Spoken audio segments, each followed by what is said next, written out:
na na na na na na na. I admit that I was fooling around on the down low. Met some women, we were partying down back at their condo.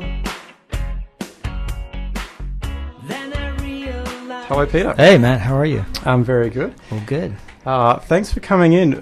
Listeners who may not have been listening for some time, just a little fill-in. So Peter is very well known for a hit song that came out in 1970 called Bondi Junction. That was 73. 1973, which charted in Canada. Yeah. And we've played this song before in the past, and we've sort of spoken about the origins of it. Did you want to fill us in again for new listeners about the origin of the song? Well, it's called Bondi Junction. It's about a place in Sydney, Australia, as many Australians I'm sure will know, one of the most famous beaches in Australia. And I wrote the song while I was living in Toronto. And, I had the good fortune of getting a label deal with it, and the record came out and somehow clicked and, went to number one on the RPM Adult Contemporary chart and got charted all across Canada. Got a couple of Juno nominations with it, and that led to a deal with Capital EMI, and then later with Polydor and RCA, where I had some other successful top 10 records, and eventually, left the music business and started directing movies, but that's another story. That's right. And you are up here currently in Vancouver for just a week doing some production work. Yeah, I'm working with a guy called Todd Fancy, who's a member of the indie band The New Pornographers, and he and I are writing some songs together, and I'm singing some backgrounds on his solo album, and that's been a lot of fun. I've been working with him every day, and plus wanted to stick around and talk to you. And it's been really great. We've kept in contact because Peter is the perfect example of somebody for this radio show because he has that Australian connection. And we've spoken in the past about the Bee Gees. So, Peter, you moved from Toronto? No, from Hungary. From Hungary, first of all. To Australia. So I am actually an Australian. I'm an Aussie without an accent. I used to have one of some kind of Aussie accent and lost it after I moved to Canada. Now, it's funny because the Hungarian connection, I was just speaking with somebody, a professor from Regina, and he told me about what happened with the communist regime, and it was quite serious. He said there were tanks coming towards his university. Yeah, there was a revolution in Hungary, and so we used the opportunity. This was in the 56, and we used the opportunity to escape because the borders weren't being guarded, and so it was like a movie. I mean, it was like a spy movie. We were in a truck. Surrounded by boxes of cigarettes, and the truck was hollow in the inside. We were sitting there, and we were stopped three times by Russian guards who might have shot us had they found us. But we got driven to the border and then walked across this border and ended up in Austria, and then applied to immigrate to a bunch of different countries. And Australia at that time was very open to having people come there because the population was low. And so Australia gave us a free passage on a ship, and we landed in Australia. And suddenly we were in this, brand new place that was inconceivable to us, having come from a very European city like Budapest. Yeah, absolutely. Incredible start to an interesting life. We'll talk a little bit more about what happened in Sydney there. I want to play some music straight up first. Okay. Like to give people some context, you did bring in some new music that you're working on. Yeah, I'm recording a new album. I've sort of discovered that I've been in the film business for quite a while, but I've discovered that people, Bondi Junction still resonates with lots of people, and some of my old records do. I had a song called Roxanne that did very well across Canada, and so it's just I love doing music. It's fun and it's therapeutic, and so I'm recording a new album, and it'll be ready hopefully soon.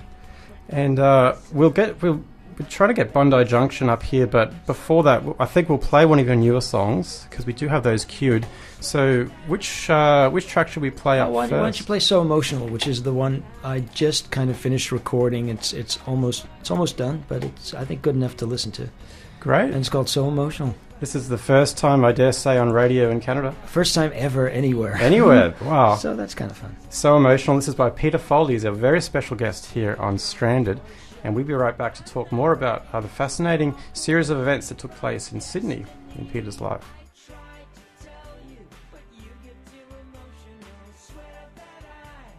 All right, here we are back on CiTR 101.9. Peter Foldy, that is a brand new track that's not even fully mastered, mixed. Yeah. No. And so Peter Foldy is our special guest live in the studio. We've had him speaking on the phone before, but he's up from LA. Specifically, he's helping to work on the record for Todd Fancy. He's a local musician. From the New Pornographers. New Pornographers.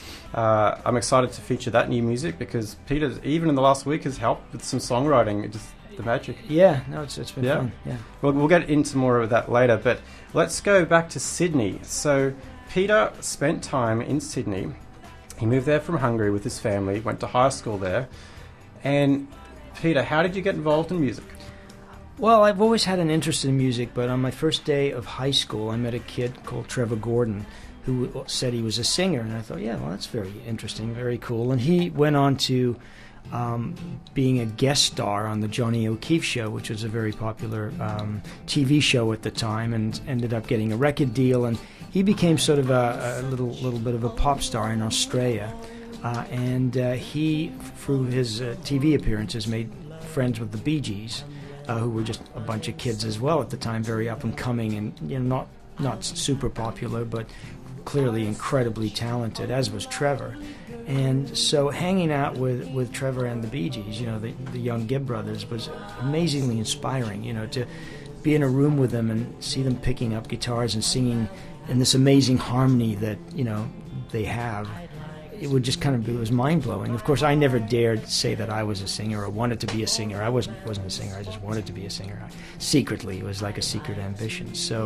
But they were very inspiring, and just hearing and watching their career sort of develop and unfold with some of their records. But, Trevor made some great records as well, and sadly, as I was telling you earlier, he passed away in the last few weeks, and very tragic, because he was my first really best friend and oldest friend. I've known him like a long, long time, from first day of high school, and very sad about that. And he was a great inspiration to me, and to he was a pioneer of Australian early rock and roll music, or early pop music. So yeah, it'd be nice to play something of his. Actually. Absolutely, we've got a song queued up, because this is, any listeners to the show know that I myself am fascinated by history, and this is a bit of history I had no idea about. This Trevor Gordon, fascinating, and the songs are incredible. Yeah, he's from that era of Billy Thorpe and Little Patty and Ray Brown and the Whispers, and people in Australia who are of a certain age will remember those people. And Trevor was on TV a lot, and singing in all those early Aussie shows, and he used to sing duets with Little Patty. So yeah. And he went on to form the Marbles in the UK with his cousin. Yeah, so what happened was, when the Bee Gees moved to London, they said to Trevor, come on over. And then he went over, and his cousin is a great singer, a guy called Graham Bonnet, and they formed the Marbles. And they had some hits in the UK. They had a big hit called Only One Woman. We played that, a couple of weeks ago, yeah. And the Bee Gees, produced them, and they went on to some considerable success in the UK. This is way back in the day. So, music fans, lovers, the Marbles, look them up. And a previous podcast, go to Google, type in Oz Stranded, and the blog will come up, and type in Marbles into the search, and we did a bit of a feature on them a couple of weeks back. But Trevor Gordon individually, as you say, your best friend, how about we play And I'll Be Happy? That would be awesome. It's a great track, and this is the Bee Gees doing backgrounds. And this is history. And this came out, by the way, this is rare, because it came out as Trevor Gordon and the Bee Gees. Wow. That's how it was billed, and that's what it says on the record. You can find it on YouTube. And this song blew me away. This is quality. This is from a different time, people. Amazing music. Trevor Gordon with the song I'll Be Happy. As a tribute, he'd recently passed away, and he was a good friend of Peter Foldy, who was in the studio today. So we'll be right back with Peter. This is Trevor Gordon and a song called I'll Be Happy. Refreshing indeed. That's what we try to do on this radio station, is feature music that you would never otherwise hear. And today we're having a wonderful history lesson. We have live in the studio Peter Foldy. He is a resident of Los Angeles, but has deep connections with Canada and Australia, as he had a music career based out of Toronto for some time, but began his musical journey in Sydney, Australia, where he fortuitously got to know the Bee Gees as personal friends when they were first starting out, and also that gentleman who we just played, Trevor Gordon. Beautiful song, I'll Be Happy. And 1963? 65, I would say, yeah. 65. Yeah.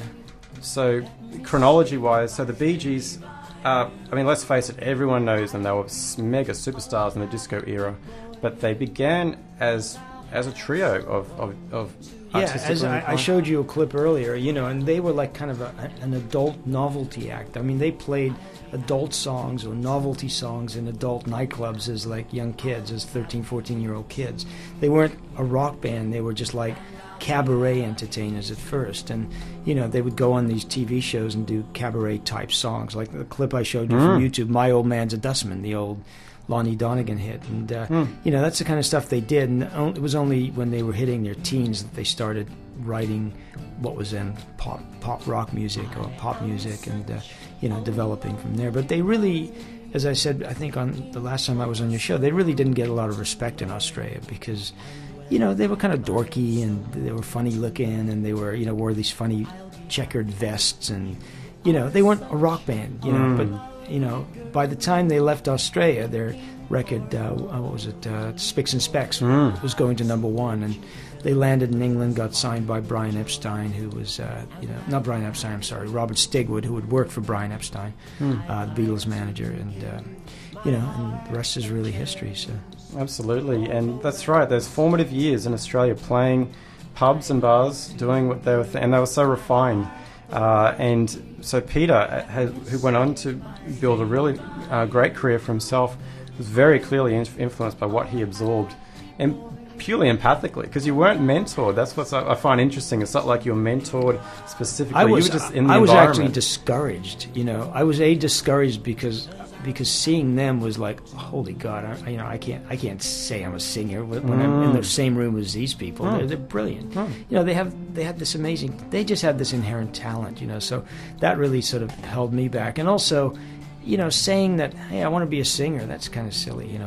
People laugh at you when you're first starting out, or when you have those dreams. Nobody really wants to encourage that. They say go to school and get an education, and it was just really sort of, Bondi Junction was just incredibly a lucky. The song was a very commercial, good, catchy song, but it was a very lucky break that I got to get that thing noticed and get a record made and get it on the charts and everything. So, that's just the way life happens. That's right. And so let's get to that song now, actually. So Bondi Junction is based on a real incident in your life as a young person in Sydney. That's right. Bondi Beach, one of the world's most famous beaches, and it's about a girl. Yeah, it's I've told the story before, but it's I used to get the bus in Bondi Junction to my high school, and the boys I went to, in those days it was segregated, boys' schools and girls' schools, and so the bus would pass this bunch of schoolgirls, and there was this really pretty blonde girl, and I threw out a note saying meet me in Bondi Junction on Saturday in front of the Metro Cinema. And, so she showed up. And, the next day I went there thinking I'm an idiot. She's never going to show. But she did show up, and we went to the movies and held hands and stuff. And many years later, it kind of inspired this song. And we're going to play some of it now. We did in our previous interview with Peter last year, we played the song, we spoke about it at length. I'll tell you about that podcast soon. But let's play a bit of it again for a reminder of... when Peter Foldy got his big break in music. This was 1973, a Canadian hit song, based on an experience in Sydney, and it's a beautiful song. Let's play it. So that was the classic Bondi Junction, 1973, Canadian track. That's CanCon, written by Peter Foldy, based on a real experience he had as a young person in Bondi Beach, Australia. He's sitting here in the studio with me. And so let's go back to that time. We spoke about Peter being personal friends with the Bee Gees. So we all know about the Staying Alive era, the disco stuff, but they started out as a three-piece band playing pop songs in Australia, battling it out, struggling, and Peter got to know them and was influenced by them. So what do you want to let us know a little bit more about that and what music of the Bee Gees you like? Yeah, I mean, like I said, they started, doing cabaret kind of stuff. But when they started doing pop records, they one of their early really good records that I thought was, just kind of knocked me out was a song called Wine and Women. I remember them actually playing it live in their house, going, and I thought, wow, that's a really good song. And then they recorded it, and in those days, it was very hard to get noticed, on the radio, and especially for them, they had a real struggle. And their father went out and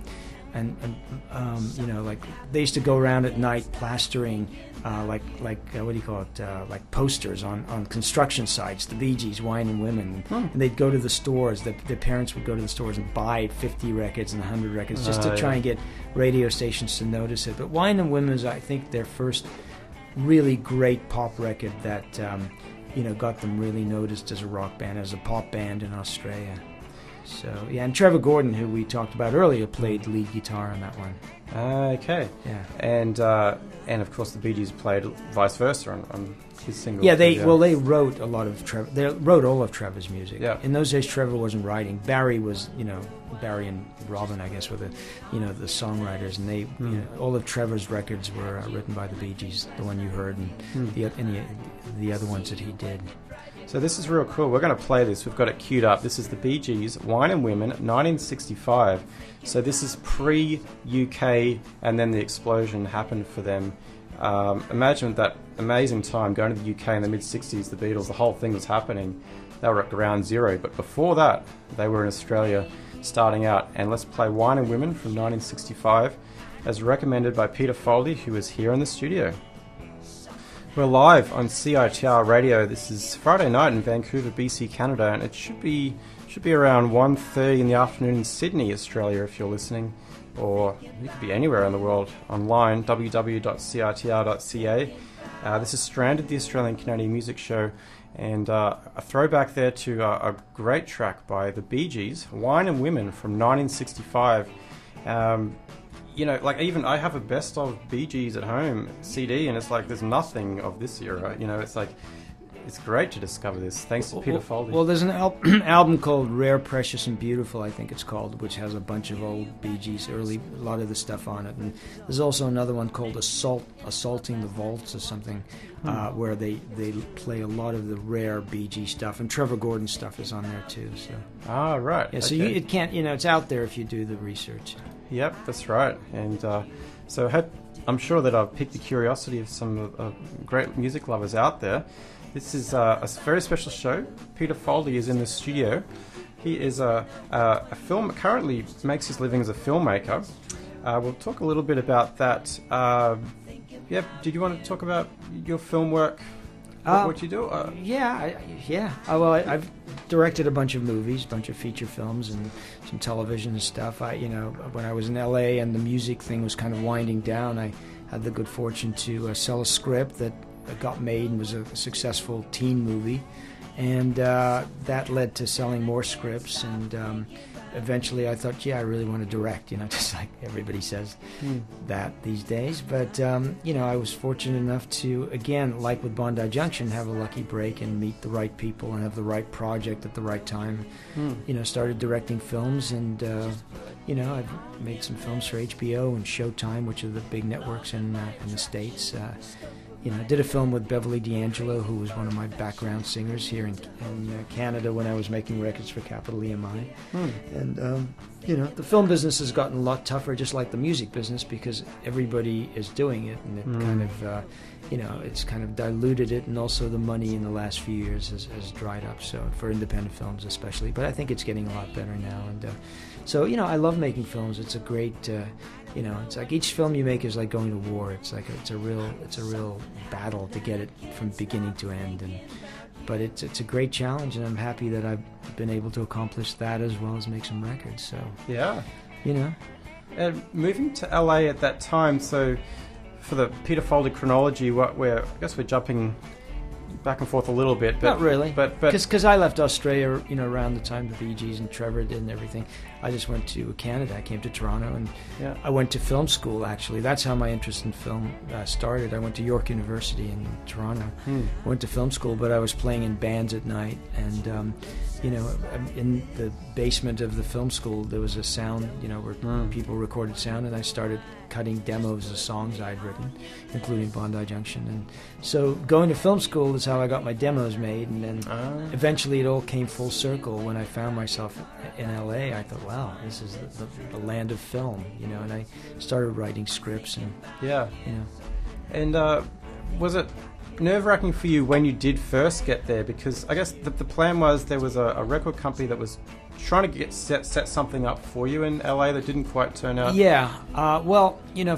Just to give you the history of my recording career, I was signed to a small label called Canada Records, which was distributed by Quality Records.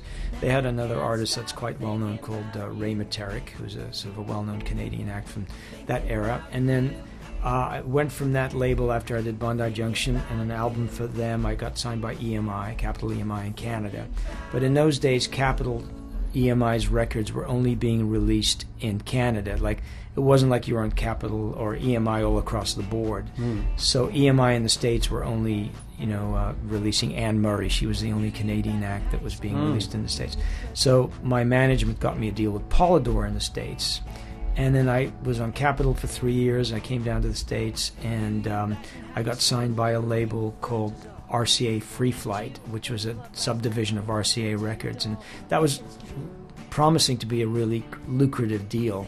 In those days you'd get a nice advance if you signed with a label and stuff, and they were spending money on making some records, and I did a record called Love City that I love the sound of. I did it in Muscle Shoals, Alabama, and did a record called School of Love. In those days, people were making singles. You'd make a bunch of singles, and if you hit with one, then you'd make an album. School of Love, I had the lead singer of the band Player. That song, Baby Come Back, Baby Come Back. So he sang backgrounds for me, along with a friend of mine, Stephen Kipner. And, that was promising to be a great, big kickstart in the U.S. marketplace when suddenly RCA shut the label down. They just pulled the plug on it. It was like, when was it?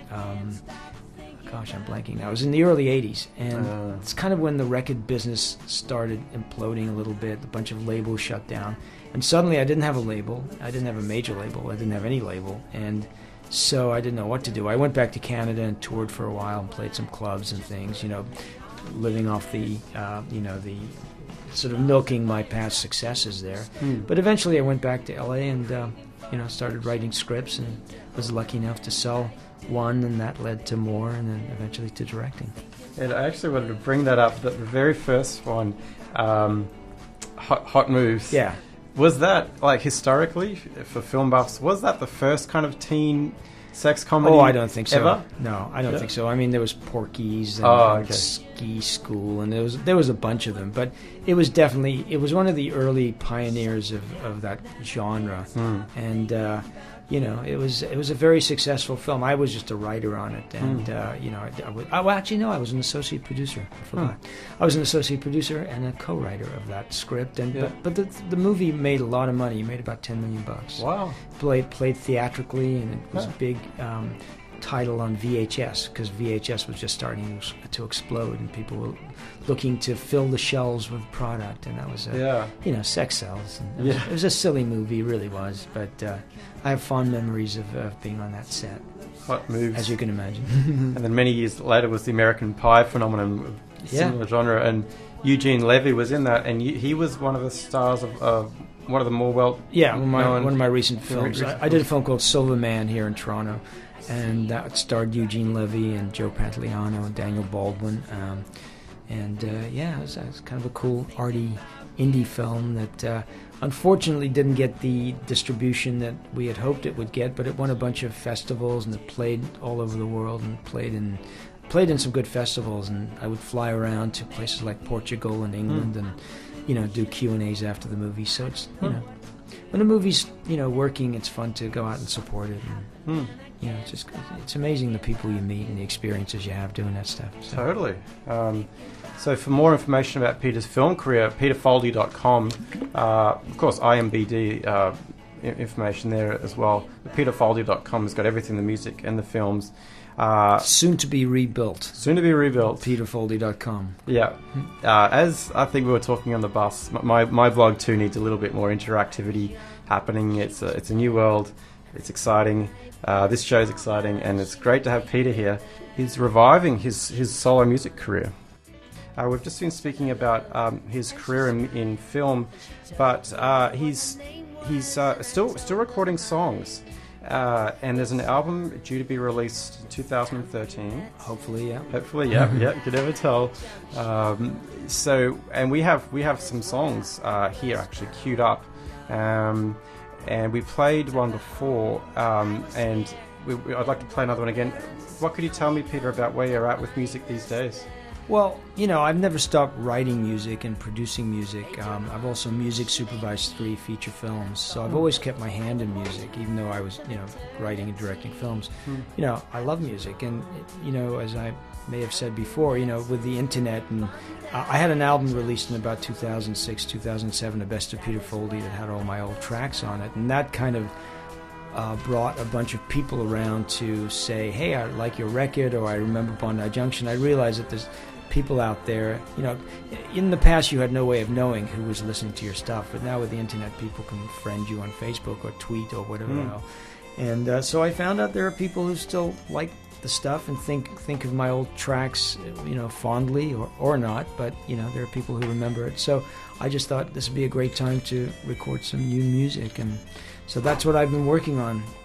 And it's a lot of fun. It's very therapeutic to be in the studio. I love it. It's like going home. Yeah, and as we mentioned earlier, that Peter has a clear influence from the Bee Gees because he knew them growing up, and it's the melodies and the care and the vocals, I think, that you've retained. Yeah. I guess. I don't know. I mean, everybody has their influences, and they were certainly one of mine. I mean, there were other people who influenced me. And I'm trying to be a little bit more diverse on this new album. My early stuff was very pop because that's the genre I liked and I fell into.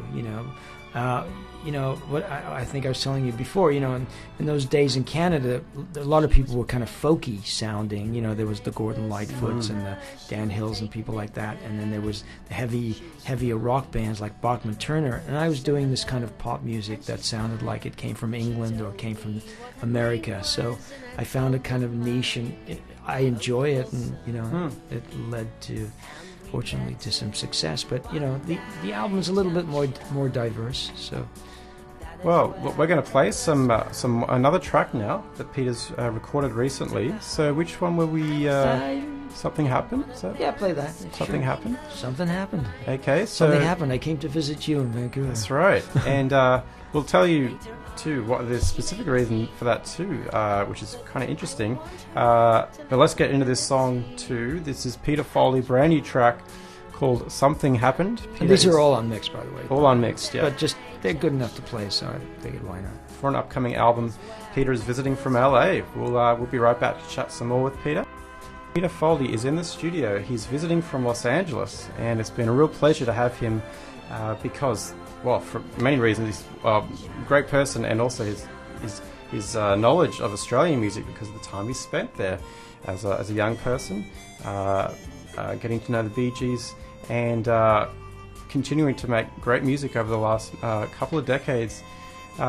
So this year, how close are you to the I've got one more song to record when I get back. I got one more song. The song's written, and hopefully it'll be cut, and then then there's the process of mastering, of mixing and mastering and all that stuff. And it always takes a lot longer than you think, So I'm just working away at it, working away a few days a week, getting the album done. But it is a lot of fun.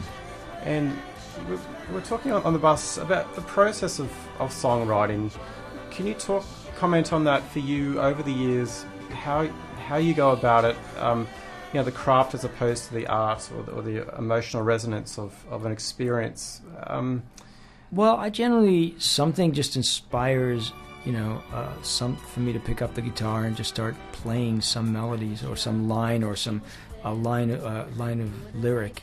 Something that kickstarts the whole thing, and then I don't know. I don't even know how it happens. It just kind of, sometimes songs are just born and they they write themselves. Like the ones that work generally tend to write themselves. They kind of go to places and chords that, you know, just feel organic, you know. And then sometimes just struggle like crazy, you know. And I've tossed loads of songs away that just I don't think work at all. But you know, hard to say. You know? Totally. It's hard to describe where art comes from. It always is. Yeah, I could ask everyone who comes in the studio, and everyone's going to give a different answer, and this is the way it is. That's the magic. Yeah, something inspires it, and.